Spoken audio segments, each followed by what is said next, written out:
하나님의 말씀 보겠습니다. 오늘 예배해 주실 생명의 말씀은 신약성경 요한일서 4장 16절로 21절까지 말씀입니다. 하나님이 우리를 사랑하시는 사랑을 우리가 알고 믿었노니 하나님은 사랑이시라. 사랑 안에 거하는 자는 하나님 안에 거하고 하나님도 그 안에 거하시느니라. 이로써 사랑이 우리에게 온전히 이룬 것은 우리로 심판날에 담대함을 가지게 하려 함이니 주의 의따심과 같이 우리도 세상에서 그러하니라. 사랑 안에 두려움이 없고 온전한 사랑이 두려움을 내어 쫓나니 두려움에는 형벌이 있음이라. 두려워하는 자는 사랑 안에서 온전히 이루지 못하였느니라. 우리가 사랑하면 그가 먼저 우리를 사랑하셨음이라.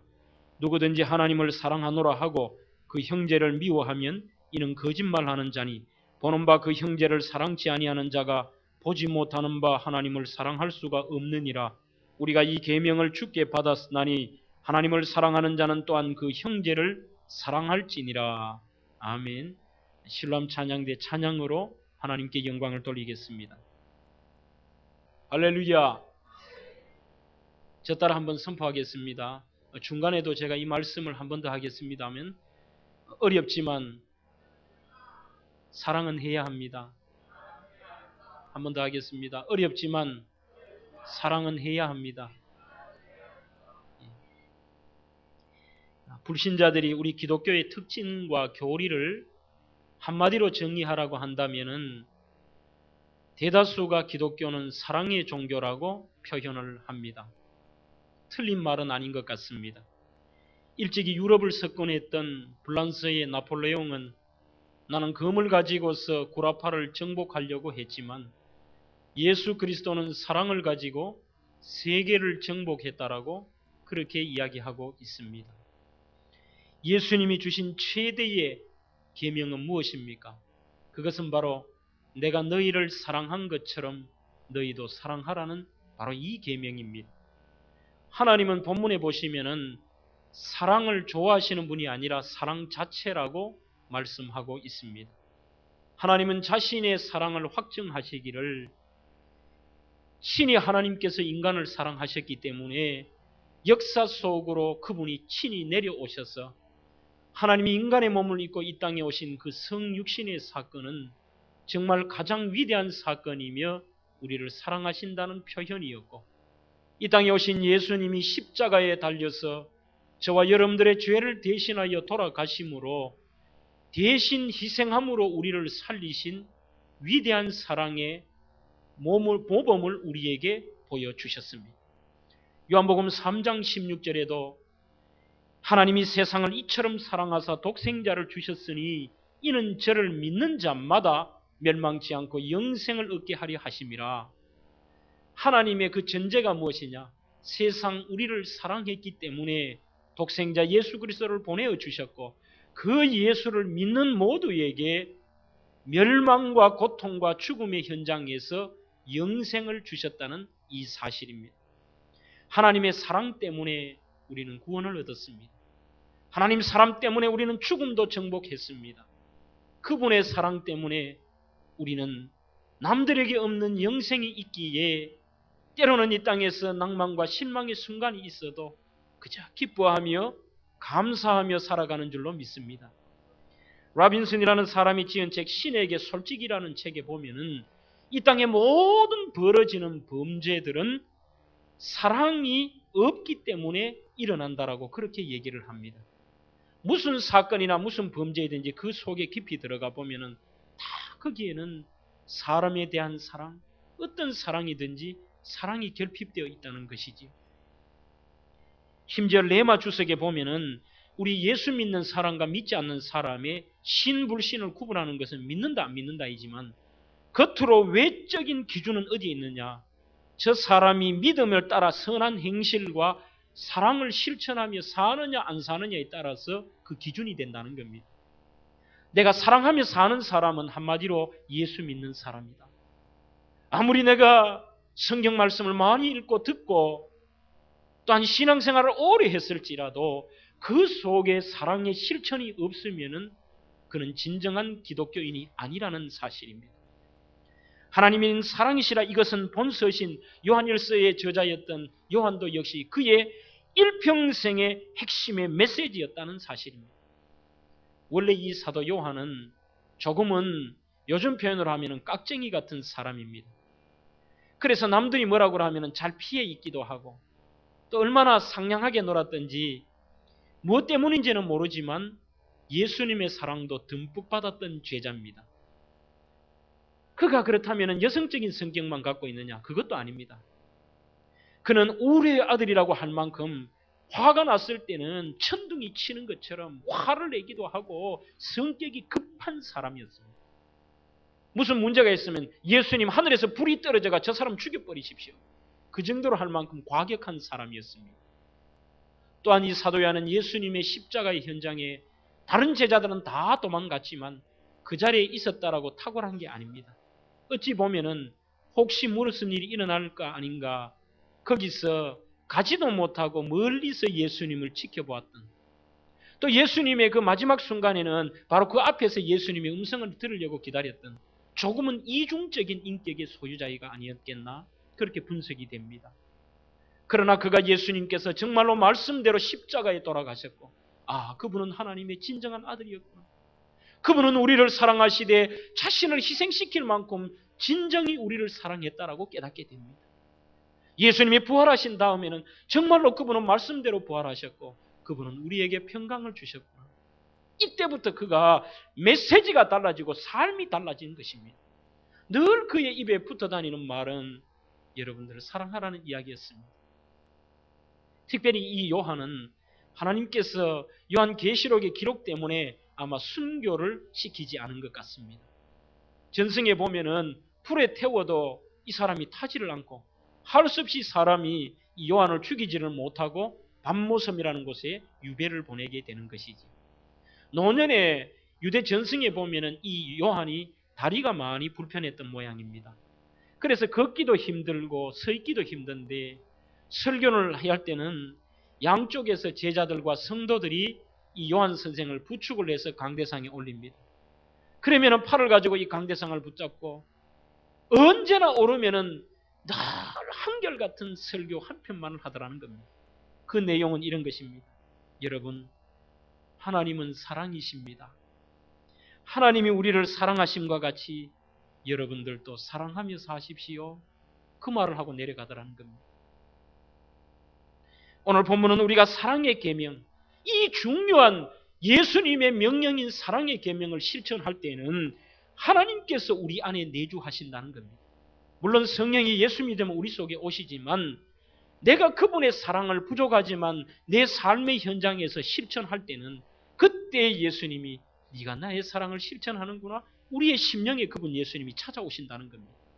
그뿐만 아니라 이 예수님의 사랑을 실천할 때는 우리 속의 본문에서 두려움이 사라진다는 겁니다.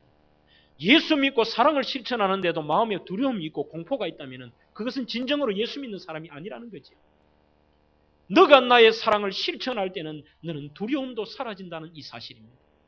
더 나아가서 형제를 사랑하지 못하면서 네가 나를 사랑한다는 것, 그거는 거짓말이야. 네가 주변에 있는 가족과 이웃과 여러 형제 자매를 사랑하지 못하면서 보이지 않는 하나님을 사랑한다는 것, 그거는 말도 안 되는 소리라는 것입니다. 여러분들이 사랑에는 힘이 있습니다. 위대한 러시아의 문호였던 톨스토이도 사람은 이 사랑의 힘으로 살아간다고 그랬습니다. 오늘 저는 이 위대한 사랑의 힘에 대해서 몇 가지 생각해보고 은혜를 나누고자 합니다. 가장 먼저 사랑은 모든 허물을 덮어주는 형제 사랑의 힘이 있습니다. 본문 20절 말씀에 누구든지 하나님을 사랑하노라 하고 그 형제를 미워하면 이는 거짓말하는 자니 보는 바 그 형제를 사랑치 아니하는 자가 보지 못하는 바 하나님을 사랑할 수 없느니라. 형제의 허물을 덮어주지 못하고 형제의 약점과 형제가 문제가 있다고 미워하면서 네가 나를 사랑한다는 거, 그 거짓말이야. 사랑에는 여러 단어가 있습니다. 헌신적이고 무조건적인 사랑인 아가페라는 사랑이 있습니다. 바로 주님이 우리에게 주신 사랑이지요. 반면에 친구끼리의 사랑인 필레오의 사랑도 있습니다. 남녀간의 관계의 사랑인 에로스의 사랑도 있습니다. 그 사랑 가운데 헬라어는 본문에 많이 나오는 단어는 스테게라는 단어로 해석이 많이 됩니다. 이 헬라어 스테게라는 것은 지붕을 덮는다는 뜻입니다. 건물을 짓고 지붕을 덮는다는 것은 비바람을 피하고 위에 있던 나쁜 그런 것들을 막아주는 의미도 있습니다만 사람의 수치를 가려주는 역할도 하지요. 지붕 덮는다. 왜 사랑이 지붕을 덮는 것입니까? 우리 삶의 허물과 약점까지도 덮어주는 힘이 사랑이라는 것입니다. 지붕을 덮듯이 이해하고 용서하고 덮어주는 것, 그것이 사랑이라는 겁니다. 잠언 10장 12절에도 미움은 다툼을 일으켜도 사랑은 모든 허물을 가리운다고 말씀하고 있습니다. 베드로전서 4장 8절에도 무엇보다도 열심으로 서로 사랑할지니 사랑은 허다한 죄를 덮느니라. 여러분들, 덮는다라는 것은 쉽지 않습니다만 사랑이 있을 때만 덮을 수가 있습니다. 불량한 자식을 둔 부모는 어떻습니까? 남들이 다 그 아이를 향하여 손가락질하고 저놈은 폐륜아야, 저놈은 죽어 마땅해, 저놈은 문제 있는 아이라고 해도 그 아이의 부모는 그렇지 않습니다. 그 아이의 부모는 이렇게 얘기합니다. 원래 그 아이는 성품이 좋았는데 제가 잘못 가르쳤습니다. 저 아이가 조금 집안에 형편이 나았다면 저렇게 안 풀렸을 겁니다. 저 아이에게 좋은 것을 물려주지 못한 제 탓입니다. 저 아이가 저러는 데는 나름대로 이유가 있습니다. 저 아이 나름대로 그 마음에는 아픔이 있습니다. 저 아이가 저렇게 폐륜한 행동을 하는 데는 모든 문제는 저한테 있지 저 아이는 들어가 보면 안 그렇습니다. 아마 대다수의 부모는 그렇게 이야기할 것입니다.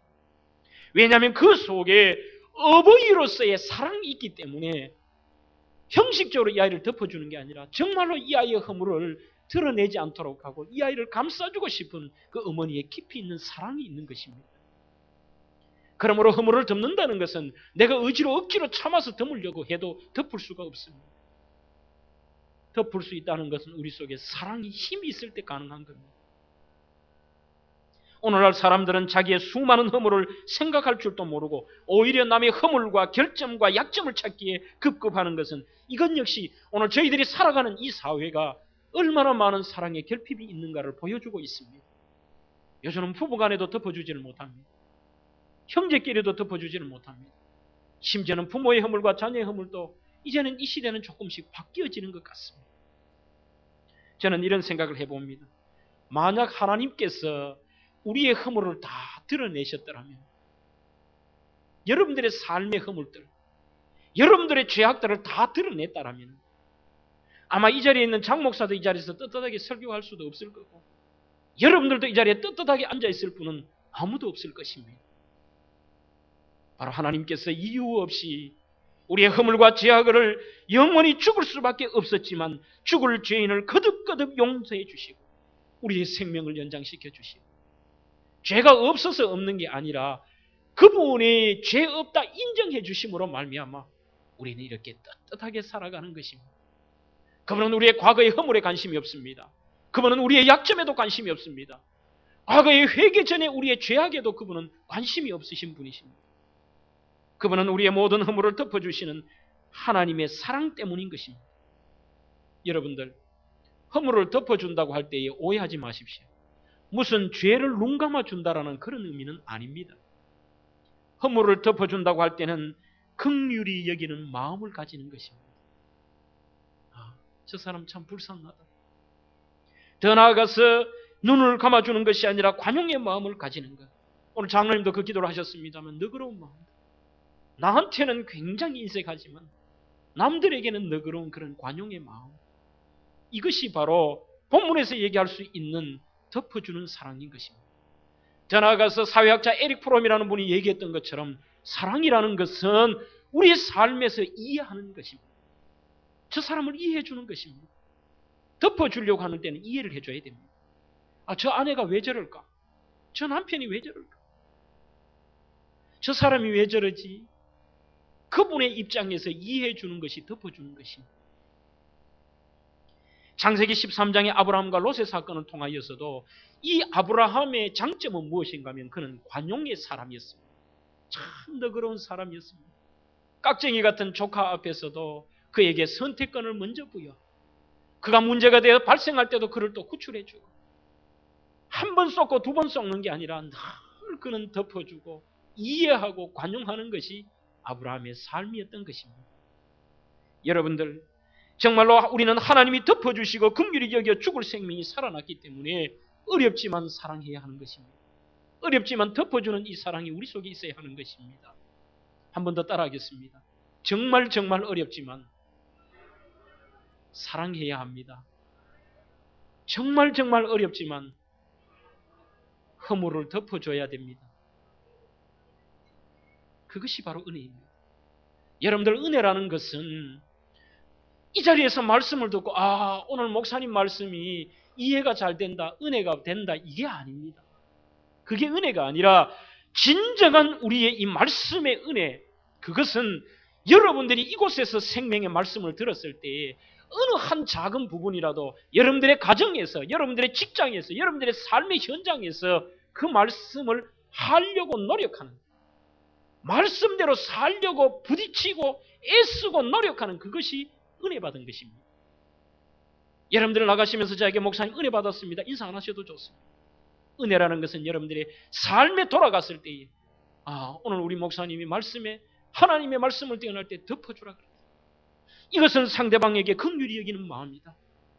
관용의 마음이야. 이해하는 마음이라고 할 때 단 작은 부분에서라도 실천하는, 그게 힘이 있는 겁니다. 얼마 전에 우리 권사님이 저에게 그런 얘기를 해요. 목사님, 우리 아들이 목사님 설교 듣고 전화가 바로 왔더래요. 엄마, 내가 그거 잘못했어요. 이제 안 그러겠다 그래요. 그게 은혜입니다. 유치한 것처럼 보여도 말씀이 떨어질 때 그대로 하는 거예요.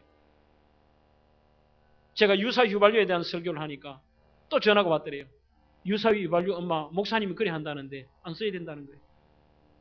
별거 아니지만 유치한 것처럼 보여도 그게 생명의 말씀이 떨어질 때는 내 삶의 어떤 부분이든지 그 속에 들어가서 직접 그 말씀을 하나라도 내가 바꾸려고 치열한 몸부림치는 거예요.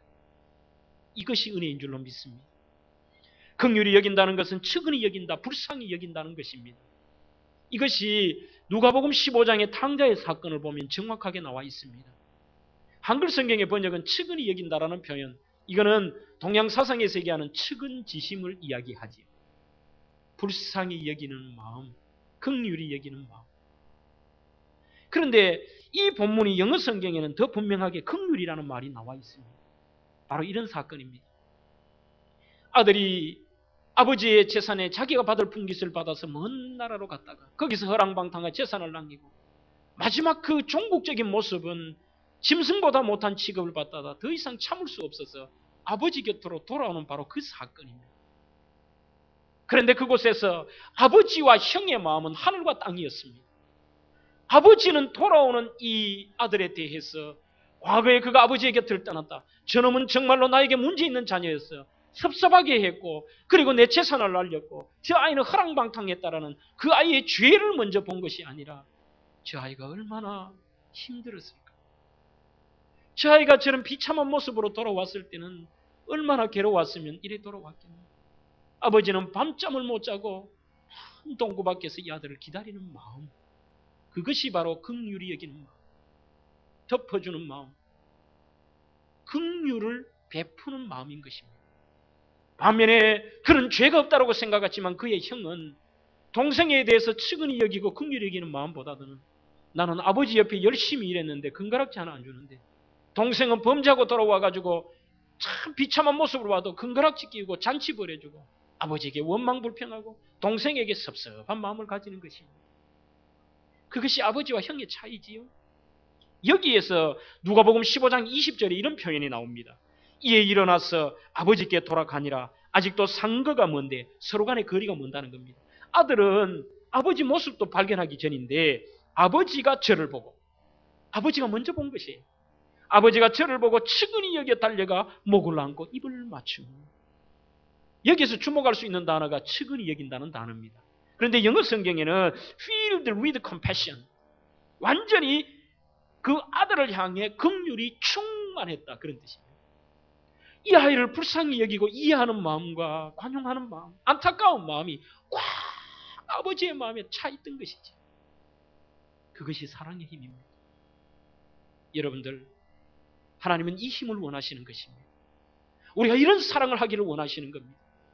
사랑은 알콩달콩하게 달콤한 것만은 아닙니다. 어렵고 힘들지만 바로 이 모든 허물을 덮어주는 형제의 사랑의 힘이 하나님이 원하시는 사랑인 줄로 믿습니다. 두 번째는 이 사랑은 우리에게 두려움을 이기게 하는 힘이 있다고 본문에는 말씀하고 있습니다. 4장 18절입니다. 사랑 안에 두려움이 없고 온전한 사랑이 두려움을 내어 쫓나니 두려움에는 형벌이 있음이라. 두려워하는 자는 사랑 안에서 온전히 이루지 못하였느니라. 이 사랑이 있으면 죽음의 공포를 이깁니다. 심판의 두려움을 이기게 만듭니다. 지옥과 형벌의 두려움도 이기게 만듭니다. 삶의 고통도 사랑이 있으면 너끈히 이겨내는 것입니다. 많은 사람들이 자기가 사랑하는 사람을 위해서 목숨을 버릴 수 있다 그러지요. 그게 쉽지 않지만 또 가능하기도 합니다. 마음에 두려움이 없어서가 아닙니다. 죽음은 누구나 두려워할 수 있습니다. 희생은 누구나 어렵습니다. 그러나 죽을 수 있다는 것은 그 사람에 대한 사랑하는 마음이 더 크기 때문에 죽음의 고통을 이겨낼 수 있다는 것이지 두려움이 없다는 얘기가 아닙니다. 두려움을 이겨낼 만한 그 사랑이 있기 때문에 가능합니다. 그것이 사랑의 힘이라는 사실입니다. 하나님과 인간 사이의 사랑도 그렇습니다. 인간을 구원하시기 위해 스스로 인간의 형체를 몸을 입고 종의 신분을 친히 감당하신 우리 예수님, 그분은 부끄러워하지 않으셨습니다. 그분은 두려워하지 않으셨습니다. 마지막에 그 무서운 십자가, 치욕의 십자가를 지시고 못 박히신 것 자체도 두려워하지 않으셨습니다. 여러분들, 예수님이 그 무서운 십자가에 달리시면서 인간적인 두려움이 없었다는 이 얘기가 아닙니다. 그분도 너무너무 두려웠기 때문에 달리시기 전에 겟세마네 동산에서 하나님 될수록이면 이 잔을 나에게 멀리 보내주십시오. 내가 이 잔을 피하고 싶습니다. 그럼에도 불구하고 우리 예수님이 그 무서운 형편에 십자가에 달리실 수 있었던 것은 두려움의 마음보다도 바로 저와 여러분들을 사랑하는 그 사랑의 마음이 더 컸기 때문에, 사랑의 힘이 더 컸기 때문에 가능한 것입니다. 아무리 처녀 때 도도하고 자존심 센 그런 여자라도 결혼하여서 자식이 고생하고 굶으면은 무슨 짓이라도 합니다. 두려움이 없습니다. 그러므로 여인은 약할지라도 어머니는 강하다는 것이 거기에 있습니다. 자녀에 대한 사랑이 너무 강렬하기 때문에 내가 부끄럼 당하고 내가 두려운 것은 엄마에게는 아무것도 아니지. 그것이 바로 위대한 사랑의 힘인 것입니다. 지금부터 약 한 100여 년 가까이 된 1910년대 미국의 뉴올리안즈 시내에 있었던 사건입니다. 그 뉴올리안즈에서 과운을 경영하고 있는 말가리다라는 여성분이 한 분 있었습니다. 이분이 과운을 경영하는데 너무너무 어려웠습니다. 흑인 지역에서 과운을 세워놓고 나니까 백인들이 후원도 잘 하지 않습니다. 너무너무 힘든 가운데서 성탄절이 다가오는데 이 여인의 마음에 자기가 데리고 있는 이 불쌍한 고아들에게 이 아이들이 엄마 아빠도 없는데 무슨 선물을 받아보겠느냐, 크리스마스 선물을 하나 해주고 싶은데 돈이 없습니다. 어떻게 할까? 이 여인이 검은 옷을 입고 밖으로 나가서 사람들에게 구걸을 하기 시작합니다. 여러분들, 과운의 아이들에게 성탄절 선물을 주고 싶습니다. 우리 과운에 후원을 해 주십시오. 이 시간에 헌금을 하십시오. 아무도 사람들이 도와주지를 않습니다. 이때 이 여인이 그 뉴올리안즈 시내에서 가장 큰 술집인 바에 들어가게 되는 것입니다. 거기 들어가니까 완전히 담배 연기로 자욱하여서 안개처럼 되어 있는데 수많은 사람들이 거기에서 부어라 마셔라 술을 먹고 즐기고 있는 것입니다. 이때 이 여인이 부드러운 미소와 겸손한 태도를 가지고 사람들에게 우리 고아원을 도와주십시오. 불쌍한 아이들에게 성탄절 선물을 하기를 바랍니다. 어느 누구도 관심이 없습니다. 외면을 하는 사람, 마지못해서 돈을 조그마한 것을 주는 사람, 그런 상황이 계속이 되는데 한 주정뱅이의 탁한 목소리가 들려오게 됩니다. 시끄럽다. 남이 지금 좋은 기분으로 있는데 그런 기분 나쁜 낯짝으로 내밀지 말아라. 그리고 검은 옷을 입고 와서 분위기 깨지 마라. 이거라도 먹고 빨리 꺼져버려 하더니만 자기가 들고 있던 맥주를 따라서 그 맥주잔을 이 말가리다 여인에게 집어 던져버린 거예요. 집어 던지자 그 여인이 이것을 맞고 몸을 피할 사이도 없이 이 부인의 얼굴에 맞아 박살이 나고 부인의 뺨에는 유리조각이 찢겨서 피가 솟아나기 시작합니다. 바의 사람들도 웅성웅성하다 그 사건이 너무 크고 충격적이자 기죽은 듯이 전부 조용하게 됩니다. 그 다음 사건이 어떻게 됩니까? 그때 이 여인이 수건을 꺼내서 상처에 지그시 누르면서 지혈을 합니다. 그러더니만 한 손으로 이 남자가 던진 깨진 컵을 수거를 합니다. 그러면서 방긋 웃습니다. 환하게 웃으면서 이렇게 얘기를 합니다. 고맙습니다. 이 컵은 나에 대한 선물로 받아가겠습니다. 그런데 내 사랑하는 가엾은 고아들에 대한 선물로는 무엇을 주시겠습니까? 활짝 웃으면서 얘기하는 거예요. 그때에 그 바에 있던 모든 손님들이 동시에 와 하고 함성을 지르는데 일순 모든 사람들이 환성과 더불어 다투어서 돈을 내놓기 시작합니다.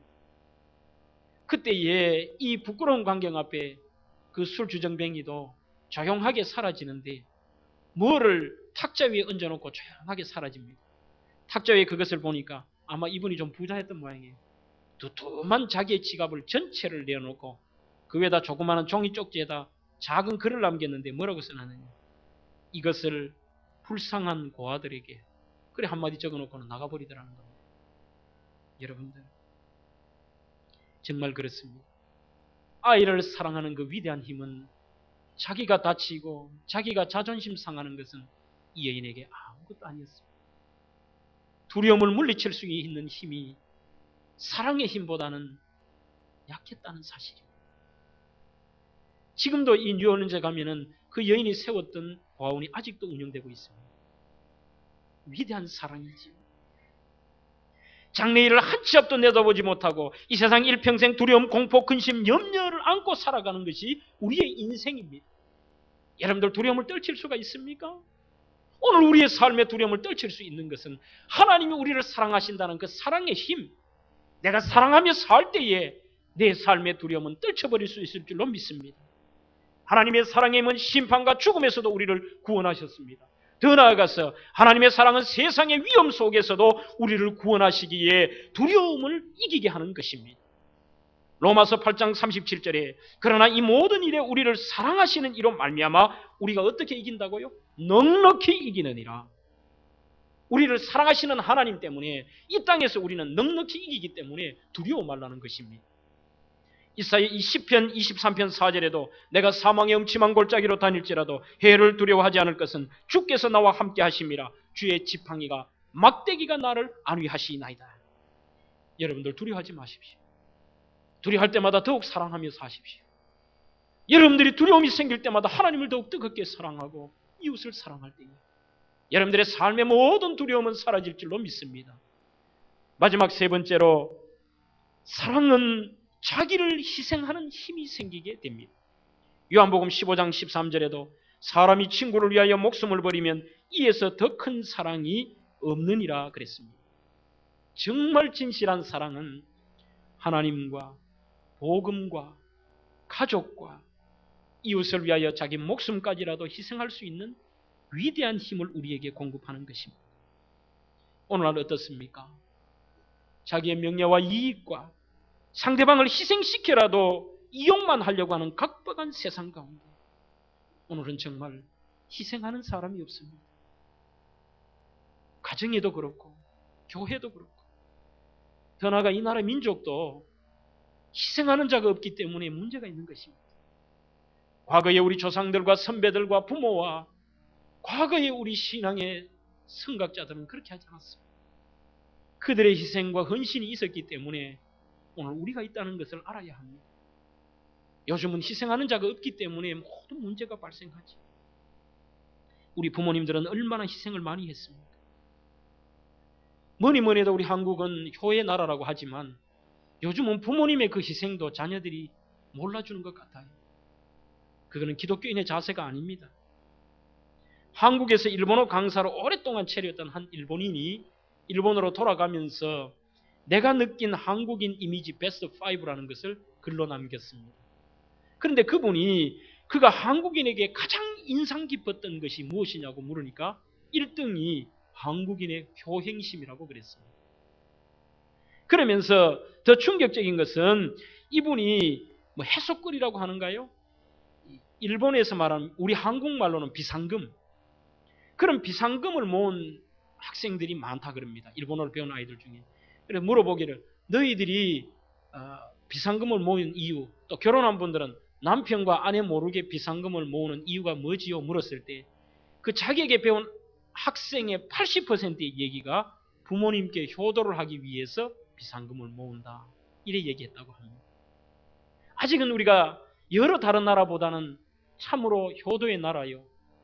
그래도 이 나라의 민족은 바른 희생의 정신이 있다고 생각은 합니다만 요즘은 가면 갈수록 교회 안에서도 가정 안에서도 이 민족 안에서도 자기가 희생하겠다라는 사람을 찾아보기가 힘듭니다. 교회 안에서도 목사도 희생하겠다는 마음, 모든 성도들도 내가 희생한다. 가정에서도 여러분들 내가 왜 이럴까라는 생각보다 거꾸로 내가 희생한다는 생각이 필요합니다. 새롭게 지금 이제 취임하는 대통령 당선자도 백성을 위해서 희생하겠다라는 마음이 없으면 전직 대통령들과 똑같아지지.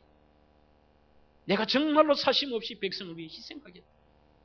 우리 부모님은 아낌없이 희생하셨지 않습니까? 여러분들, 우리 젊은 부부들 가운데서 오늘 구체적인 얘기를 제가 몇 가지 합니다. 우리 부모님들은 젊을 때는 등골이 휘도록 자녀들 위하여 희생하며 봉사하며 일평생을 살아왔습니다. 이제는 좀 실만할 나이는 요즘은 젊은 맞벌이 부부들 때문에 다 이제는 또 손주들 키우느라고 나머지 일생을 보내게 됩니다. 다리도 아픕니다. 허리도 아픕니다. 어떨 때는 힘이 따라가지도 못합니다. 그래도 그 손주가 너무 귀하니까 귀한 그 사랑의 힘 때문에 이겨내는 것이지요. 부모님 힘들다는 것을 자녀들이 알아야 됩니다. 너무너무 송구스러운 마음도 가지고 우리의 마음속에서 그 부모님에 대한 감사와 사랑의 마음들이 늘 잊지 말아야 됩니다. 아이를 보다가 조금 아이가 다치거나 아이가 조금은 더럽게 있으면은 엄마에게 싸붙이고요. 안 되지. 재밌는 이야기가 있습니다. 앞으로 우리 여기 할아버지 할머니들 가운데 손주 박아서 자녀들이 섭섭하게 하면 제 시킨 대로 하십시오. 하도 이 며느리가 싸붙이고 자녀들이 그러니까 이웃집 할머니가 이 방법을 가르쳐 줍니다. 여러분들도 이 시킨 대로 하면은 바로 아이들 데리고 갑니다. 첫째, 많이 그러면은 할아버지가 끼는 돋보기 안경을 아이의 엄마 본 앞에 확 끼우세요. 끼우고 애가 팽팽 돌아가는데 얘야 니는 어쩜 너 할아버지하고 그렇게 닮았노? 그렇게 얘기를 하시고요. 애 입에 뭐가 묻으면은 손주는 생명보다 귀하지요. 그러나 버릇 뜯어 고치려고 한 번은 하십시오. 방 닦는 더러운 걸레로 애 입을 한번 꼭 닦아 주십시오. 그래도 못 깨달으면요, 꼭 이 아이는 밥을 씹어서 먹이십시오. 자기 입에서 씹어가지고 부드럽게 해가지고 먹이세요. 그러면 요즘 젊은 부부들은요, 애 비위생적이라고 기겁을 합니다. 그러나 우리는 다 그래 자랐지 않아요? 다 할머니들 씹어가지고 저도 그렇게 자랐어요. 아예 안 죽어요. 물렁물렁하게 이빨도 닦지 마시고 물렁물렁하게 싸이 주세요. 그래도 안 되면은 꼭 김치나 멸치나 반찬을 주실 때는요, 코를 닦아서 주셔야 돼요. 이쪽으로 한번 닦고 이렇게 닦아가지고 찢어가지고 먹여주세요. 여기 놔도 애 큰일 날 줄 알고 데리고 갑니다. 왜 자기 아이 귀한 줄을 알면서 부모 귀한 줄은 모릅니까? 왜 자기 아이는 사랑하면서 부모는 사랑하지 않습니까? 우리 부모는 얼마나 희생했습니까? 과거에는 이 나라는 다 희생했습니다. 대통령도 희생하고 위정자들도 희생하고 아버지 엄마도 희생하고 할아버지도 희생하고 누나도 희생하고 다 희생하지. 저는 이 희생이라는 단어를 떠올 때마다 우리 누나를 생각합니다. 여러분들 과거에는 어때요? 누나들이 반월공단이나 여러 이런 데 가가지고 공장 생활하면서 동생들 학비되고 오빠 학비되고 그렇지 않아요? 저희들도 마찬가지였습니다. 위로는 교수를 한 형이고 지금은 뭐 그렇다 하지만요, 위로는 형이고 아래는 제가 있으니까 우리 집에는 오남매가 다 대학원, 석사 다 마쳤어요. 그러나 우리 누나는 국졸입니다. 초등학교 마치자마자 직물공장 가서 오빠 공부시켜야 되지요. 동생이 올라오는데요. 지금은 물론 검정고시를 해서 다 대학을 패스를 합니다만 여러분들 그때는 그것이 원망하지 않았어요. 내가 오빠 때문에 내가 동생 때문에 당연하게 그렇게 해야 된다 생각. 요즘 이 시대는 누구도 희생하지 않으려고 합니다. 내가 부모님에게 받은 게 없는데 우리 부모님은 왜 이럴까? 그거로 우리 젊은 청년 여러분, 여러분들이 부모님 위해서 희생하면 되지. 나는 자꾸 받아야 된다 하지만 내가 희생해 보셨어요? 아내를 위해서, 남편을 위해서, 자녀를 위해서, 더 나아가서 부모를 위해서도 희생하라는 것이 그것이 하나님의 방법입니다. 사랑하는 성도 여러분, 오늘은 동생들 때문에 희생하겠습니까? 오늘은 남편 때문에 희생하겠습니까? 부모 때문에 희생하겠습니까? 하나님은 그것을 원하신다는 것입니다. 과거 우리 신앙의 선배들이 살아왔던 것처럼 그렇게 살아와야지요. 얼마 전에 세계에서 여러 음악가들이 모여서 세계에서 가장 아름다운 노래를 선정하는 그런 시간이 있었습니다. 아마 우리 젊은 여러분들은 집에 가셔서 인터넷을 뒤지시면 나올 겁니다. 이분들이 모여서 한 작업이 뭔가 하면은 세상에서 가장 아름다운 노래를 선정하는 겁니다. 그 1등이 뭘 했느냐? 한국의 아리랑이 1등을 했습니다. 거기는 심사위원 가운데 평가단 가운데 한국 사람이 한 명도 없었고 전혀 그런 배경이 없는 상황에서 이 음악가들이 들었는데 한국의 아리랑, 그 리듬 가운데서도 유진박이라는 그 전자바이올린 키는 이분이 연주했던 관현악단과 연주했던 그 곡이 1등. 우리나라가 아니라 전혀 내용도 모르는 그분들에게 세계에서 가장 아름다운 노래. 저는 이렇게 한번 혼자 해석을 해봅니다. 민족의 희생과 정서, 특별히 그 사랑, 이 여러분들의 한만 생각하는데 이 아리랑에 보면은 오늘 성경의 철학이 다 들어가 있습니다. 거기에는 사랑 가운데서도 희생적인 사랑, 덮어주는 사랑, 이해하는 사랑, 이게 다 들어가 있지요. 여러분들 아리랑 가사를 보면 1절 보면 외국 사람이 이해를 못합니다. 이거 완전 한국 사람 무서운 사람입니다. 아리랑 아리랑 아라리요 아리랑 고개로 넘어간다. 나를 버리고 가시님 10리도 못 가서 발병 난다. 요거 내 떠난 사람 10리도 못 가 발병 나 죽으라는 얘기 아닙니다. 우리 한국 사람은 다 알지요. 그 사람들은 야 한국 사람 잔인한 사람이네. 그게 아닙니다. 억울하게 떠나지만 떠나지 마세요 하는 간절한 마음이 있지요. 2절 보면 한국 사람 더 무서운 사람들입니다. 뭐라고 되어 있습니까? 심심산천에 초가집을 짓고 우리니 만수무강을 빌어볼까나. 돈 사람이에요. 자기를 배신하고 떠났는데 깊은 심심삼천에 초가집 짓고 그 사람 잘 되라고 빈다는 거예요. 여러분들이 아리랑이 20절까지 있는 거 아세요? 아리랑 12절에 보면은 대단한 철학이 또 있습니다. 서산에 지는 해는 지고 싶어지나 날 버리고 가시는 님 가고 싶어 가나. 이해. 서산에 해가 뭐 지가 지고 싶어지나? 그 사람이 나를 떠나고 싶어 갔겠나? 나름대로 이유가 있었겠지.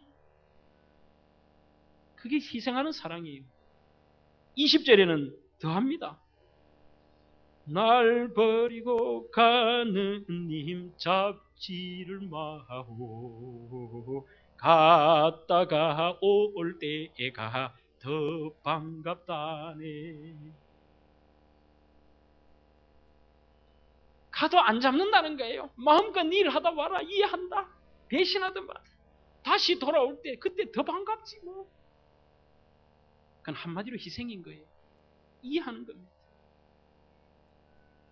이 시대에도 하나님은 사랑으로 자기를 희생할 자를 찾습니다.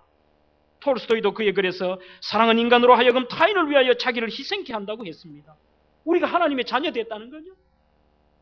내가 천국 갈 수 있다는 것, 내가 이렇게 두려움을 이기고 살 수 있다는 것, 그거는 예수님이 희생하셨기 때문에 가능한 것입니다. 어디든지 희생 없는 곳에 사랑이 없습니다. 희생 없이 승리도 없습니다. 그래서 이사야는 이사야 53장 5절에서 예수님이 우리를 위하여 당하신 희생을 이렇게 깊이 있게 설명하고 있습니다. 그가 찔림은 우리의 허물을 인함이요 그가 상함은 우리의 죄악을 인함이라. 그가 징계를 받음으로 우리가 평화를 누리고 그가 채찍에 맞음으로 우리가 나음을 입었도다. 한마디로 예수님이 징계를 받았기 때문에 우리는 나음을 입었고 예수님이 채찍에 맞았기 때문에 우리는 그 채찍을 안 맞아도 되고 징계를 면하게 되었고 예수님이 온갖 고통을 내가 받아야 될 걸 대신 받으셨기 때문에 우리는 대신 평화를 누린다는 이 사실입니다. 말씀을 맺겠습니다. 사랑은 자기를 희생할 때 비로소 사랑이라고 할 수 있습니다. 신이 하나님께서도 우리를 위해서 희생하는 사랑을 보여주셨습니다. 사랑하는 대명의 성도 여러분, 시대가 그런데 깍쟁이처럼 살지 마십시오. 뭐라고 해도 이 사랑에는 위대한 힘이 있습니다. 이 생명을 살려주시는 사랑을 받은 저와 여러분들, 이 말씀대로 희생하며 이해하며 덮어줍니다. 오늘 이 사랑을 마음껏 실천하며 살아가는 우리 모든 식구들이 되시기를 주의 이름으로 축원합니다. 기도하겠습니다.